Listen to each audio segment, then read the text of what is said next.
gets the needles get stuck on the credibility कि किसने दिया है, and I think this is where the AAP made a mistake, where they could have dispersed amount, whatever 2100 while they were in government. She is still the CM of the Delhi state, but she did not do that as they did it in the Jharkhand for Maya Yojana or in the Maharashtra for the Ladki Behan. Even in Madhya Pradesh, because Ladli Behna scheme was going on. So here it felt like कि पता नहीं करेगा नहीं करेगा, and when Prime Minister comes in the picture, he says 8 March को आपके account में पैसे आ जाएंगे. Yes, on the Women's so Day. credibility between the Aam Aadmi Party and Arvind Kejriwal versus Narendra Modi, you have no match.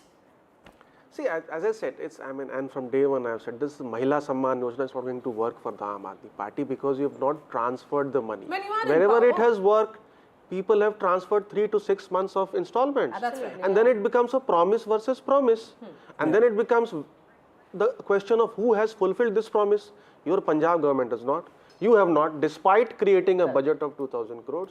But Congress has in Karnataka, BJP has in Maharashtra, MP, JMM has in Jharkhand. So why were you not able to transfer? So that is one of the key weaknesses. Maybe the LG would not have let it happen, but that would have earned brownie points for the Aam Aadmi Party. Why did they not recommend the file to LG? That is something I am totally lost about. This is a crucial piece of strategy which the Aam Aadmi Party has missed in this election. Absolutely. Let's bring in Aishwarya Jain, who's joining us from the BJP office. Aishwarya, 9 a.m. and the BJP only consolidating its position. They are at 42, up 35 from 2020. And, as the Home Minister had said much before the entire furore started, he said, Chunav to abhi shuru hua hai. And that time it looked like that does the BJP really have the strategy? And let's not forget that was said famously before 1st of February. Did the 1st of February, that announcement that came from Finance Minister, change the elections for the BJP? Early moment, but yes, let's talk about it. What are you seeing at the BJP office?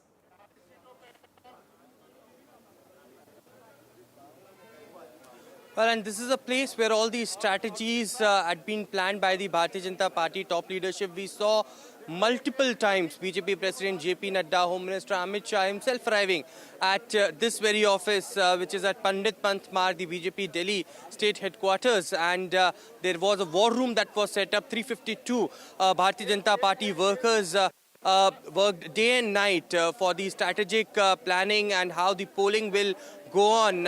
Certainly it is now going in favor of the Bharatiya Janata Party, and the clear message had been given by the top leadership, and we have been speaking to the top leaders of the Bharatiya Janata Party that still wait and watch, because 1 hour or so is very crucial, and till that time there should be no celebration. Of course, let me show you the glimpse of what the BJP state headquarters is currently looking like. A lot of people starting from the main gate of the BJP state headquarters at Pandit Pant Marg are entering. The leaders have already started arriving in at the Pandit Pant Marg state headquarters early this morning, and they are glued to the television screens for these early trends. But as I said, the messaging has been clear that they should wait till the final picture doesn't arrive. No celebration till that, because Delhi elections are very neck to neck. Of course, the BJP leaders are very, very confident of winning this time, pulling this time off and coming back to the power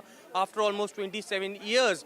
And therefore, the reason perhaps a temple run since morning has begun. Now, Virendra Sachdeva also is at Hanuman temple, and from there he will be coming back to the BJP state headquarters. Parvesh Verma already, we saw those visuals of him going to the Hanuman temple, and that's the kind of tradition that the BJP leaders usually follow. So, where will this trend that we are witnessing right now will continue for the next 1 or 2 hours and will give a way to BJP to form government is something that would be very interesting to see.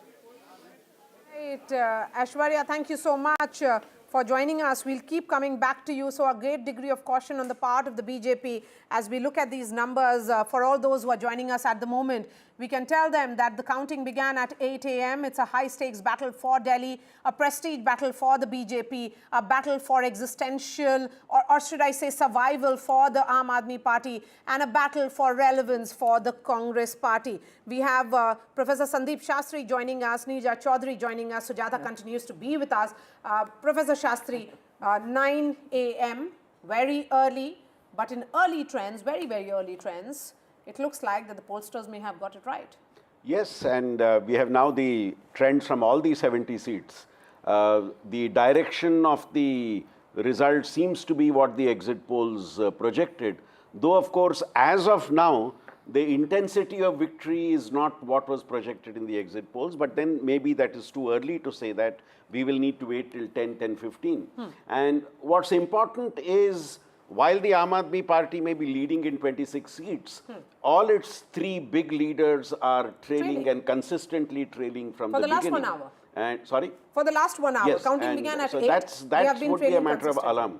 And the 26 seats they are leading is actually those seats where you have a significant presence of the economically less privileged. So that, I think, is sending another interesting message that the security, the economic guarantees that were given seem to be having some impact, and at least in some segments of the voters, it is seen in the trends that we are now witnessing. Okay, so if we look at the picture of Delhi, and I'll ask the producer to put that on full screen, Juhi, let's look at the full picture of Delhi and try and analyze that with Neerja Chaudhary. Neerja, this is how Delhi is looking at the moment. It's 9:05, very, very early, but it is saffron all the way.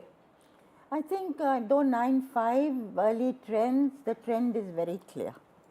And you're right, it is the way the exit polls predicted, which means the exit polls caught a desire for change that was prevalent in all parts of Delhi. I agree with Mr. Shastri that, you know, the poorer sections have stuck by Kejriwal and Aam Aadmi Party and sworn by what they have done.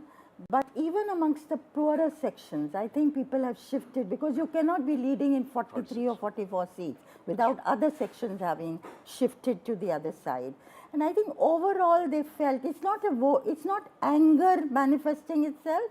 It is that you did not do enough for us, and maybe after 10 years we need change, and I hope that BJP also in power at the center may be able to put in resources and do things which are big ticket, yes, and also a message that they do not want a government which passes the buck, which indulges in constant blame game and is at constant loggerheads. They want a functioning government. I think that is more it. Loggerheads is what people were afraid of. हमेशा लड़ते रहते हैं. That was the message. हाँ, लड़ते रहेंगे. अगर आम आदमी पार्टी आ गई, अच्छा किया हम लोगों के लिए, लेकिन लड़ते ही रहेंगे आगे जाके. और बीजेपी नहीं करने देगी. ये भी एक feeling थी. Therefore, bring BJP in. It's a very pragmatic voter that's coming to the fore increasingly.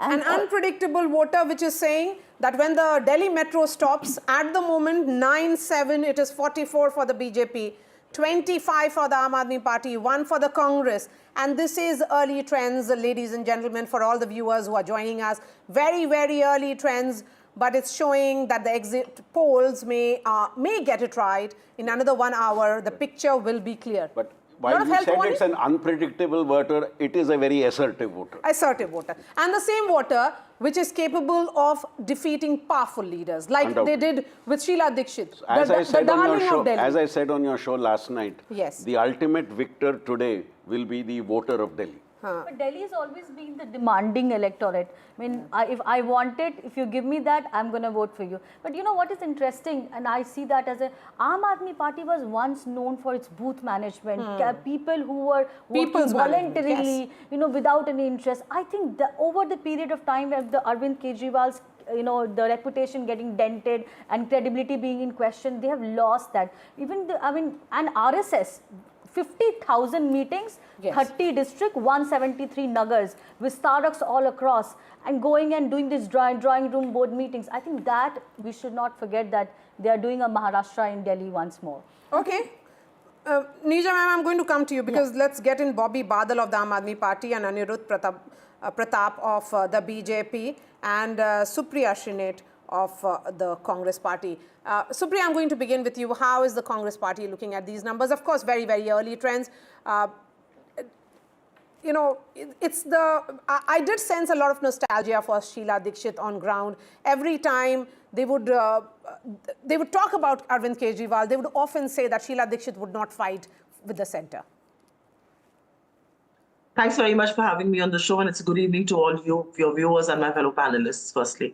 I think we fought this election in a very, very spirited campaign.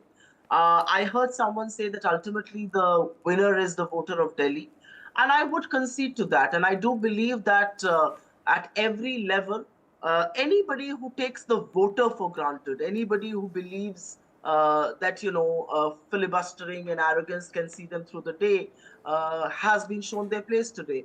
So I do believe that AAP has a lot of lessons to learn. As far as the Congress is concerned, I think we need to go back to the drawing board. We need to do a lot of ground exercises. We need to do a lot of block building. We need to do a lot of our own cadre management. Much better than before, I would say. I'm sure the final tally of voter share will come soon, and I think our performance will be better than before. But of course, nowhere to where we have been. You are absolutely right. On the ground, there's a lot of nostalgia for Sheila ji, but nostalgia doesn't see you forward. And I do believe that we have a lot of exercise on hand. But as far as these early trends are concerned, I think the voter of Delhi has spoken decisively, and the voter of Delhi is saying, I am not going to give in to filibustering. And I think political arrogance of any kind will be punished. And I think that's what is happening with the incumbent government here. The question is, does it really humble leaders? Bobby Badal, does it humble Mr. Kejriwal and the Aam Aadmi Party? Too early. I would not be sitting in judgment over now because it's 9-10 only, but it's consolidating for the BJP. Ma'am, actually, if you see the heart of the Aam Aadmi Party volunteers, we are very proud of Mr. Kejriwal. The way he has fought this election and the way the party is still in a strong position. And let me tell you,